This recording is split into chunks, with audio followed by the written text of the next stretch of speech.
नमस्कार। स्वागत है आपके अपने channel legal information law insights पर। मैं हूं एडवोकेट मुकुंद महाजन। आज हम चर्चा करेंगे सिविल केस के 16वें चरण की, जब डिक्री की पालना कराना, एग्जीक्यूशन ऑफ डिक्री, आवश्यक होता है। यानी जब कोर्ट का निर्णय आ चुका हो लेकिन उस पर अमल नहीं हो रहा हो, तब यह चरण शुरू होता है। इस स्टेज का मुख्य उद्देश्य होता है कि जिस पक्ष के पक्ष में कोर्ट ने निर्णय दिया है उसे उसका हक वास्तव में दिलाया जाए। यदि प्रतिवादी आदेश का पालन नहीं कर रहा हो तो वादी को यह अधिकार होता है कि वह डिक्री की पालना के लिए न्यायालय में आवेदन कर कानूनी उपायों के माध्यम से निर्णय को लागू करवाए। डिक्री की पालना, एग्जीक्यूशन, क्या है? डिक्री की पालना, एग्जीक्यूशन का अर्थ है उस प्रक्रिया से गुजरना जिसके माध्यम से डिक्रीधारी अपने पक्ष में पारित निर्णय को व्यवहार में लागू करवा सकता है। सिविल प्रक्रिया संहिता 1908 की धारा 36 के अनुसार एग्जीक्यूशन वह प्रक्रिया है जिसके माध्यम से डिक्रीधारी अपने पक्ष में पारित निर्णय को लागू करवा सकता है। इसका सीधा मतलब है कि केवल फैसला होना ही काफी नहीं होता, बल्कि उस फैसले को प्रभावी रूप से लागू कराना भी उतना ही आवश्यक होता है। डिक्री के प्रकार जिनकी पालना कराई जा सकती है। 1. पैसों की डिक्री, मनी डिक्री। 2. संपत्ति पर कब्जे की डिक्री, पोजेशन। 3. निषेधाज्ञा या विशेष प्रदर्शन, इंजंक्शन बटा स्पेसिफिक परफॉर्मेंस। 4. समझौते की डिक्री, कंसेंट डिक्री। 5. अंतिम डिक्री, फाइनल डिक्री। प्रमुख कानूनी प्रावधान, कानून विवरण। डिक्री की पालना से जुड़े प्रमुख कानूनी प्रावधानों में सिविल प्रक्रिया संहिता का ऑर्डर 21 सीपीसी सबसे महत्वपूर्ण है, जो डिक्री की पालना की पूरी प्रक्रिया को विस्तार से बताता है। धारा 47 सेक्शन 47 सीपीसी यह सुनिश्चित करती है कि डिक्री से संबंधित सभी विवाद उसी न्यायालय में सुलझाए जाएं जिसने डिक्री पारित की है। पालना के लिए समय सीमा का निर्धारण सीमा अधिनियम 1963 लिमिटेशन एक्ट 1963 के तहत किया गया है, जो कहता है कि डिक्री की पालना के लिए अधिकतम 12 वर्षों की सीमा होती है। इसके अतिरिक्त सीपीसी अमेंडमेंट रूल्स 2023 में ई-फाइलिंग और डिजिटल कार्यवाही की सुविधा प्रदान की गई है, जिससे प्रक्रिया अधिक सरल और आधुनिक बन गई है। डिक्री की पालना की प्रक्रिया। 1. कार्यपालन याचिका दाखिल करना। यह याचिका उसी न्यायालय में दाखिल की जाती है जहां से डिक्री पारित हुई है।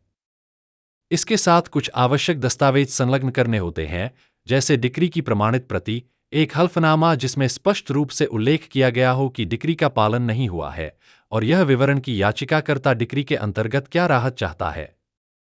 यह प्रक्रिया डिक्री को लागू कराने की दिशा में पहला और महत्वपूर्ण कदम होता है। 2. जजमेंट डेप्टर को नोटिस।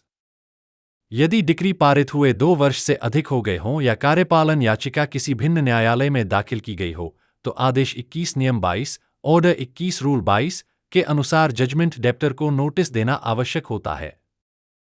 3. आपत्तियां और सुनवाई।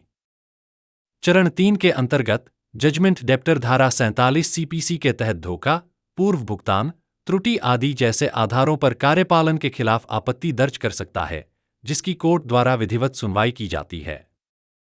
4. पालन का तरीका। डिक्री की पालना हेतु न्यायालय विभिन्न उपाय अपना सकता है, जैसे संपत्ति की कुर्क की गई संपत्ति की नीलामी, मनी डिक्री के मामलों में गिरफ्तारी व सिविल जेल भेजना, कब्जा दिलवाना तथा विशेष परिस्थितियों में रिसीवर की नियुक्ति।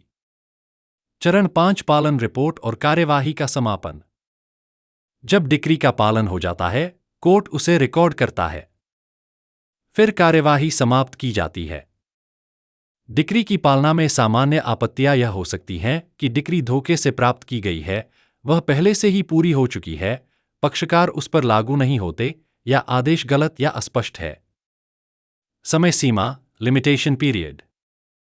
लिमिटेशन एक्ट की धारा 136 के अनुसार डिक्री की पालना के लिए 12 वर्ष की सीमा होती है। महत्वपूर्ण निर्णय, case laws. 1. Satyavati v Rajinder Singh 2013 डिक्रीधारी को अपने अधिकार मिलना ही चाहिए। 2. मोहित भार्गव वी भरत भूषण 2007 कार्यपालन न्यायालय निर्णय पर दोबारा विचार नहीं कर सकता। 3. सूर्या देव राय वी रामचंद्र राय 2003 दोनों पक्षों को सुनना आवश्यक। वादकारियों और अधिवक्ताओं के लिए महत्वपूर्ण सुझाव प्रो टिप्स। 12 वर्षों की सीमा में कार्यपालन याचिका दायर करें। सुनिश्चित करें कि डिक्री स्पष्ट और अंतिम हो। समर्थक दस्तावेज और लागत विवरण संलग्न करें। संभावित आपत्तियों की पूर्व तैयारी रखें। प्रभावी कार्यपालन हेतु संपत्ति का पूरा विवरण अवश्य दें।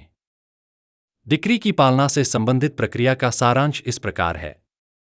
यह प्रक्रिया सिविल प्रक्रिया संहिता के आदेश 21 ऑर्डर 21 सीपीसी के अंतर्गत आती है, जिसमें डिक्रीधारी कार्यपालन याचिका दाखिल करता है और विपक्षी पक्ष जजमेंट डेप्टर होता है।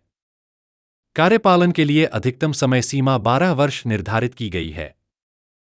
पालन कराने के प्रमुख तरीके हैं संपत्ति की कुर्की, नीलामी, गिरफ्तारी और कब्जा दिलवाना।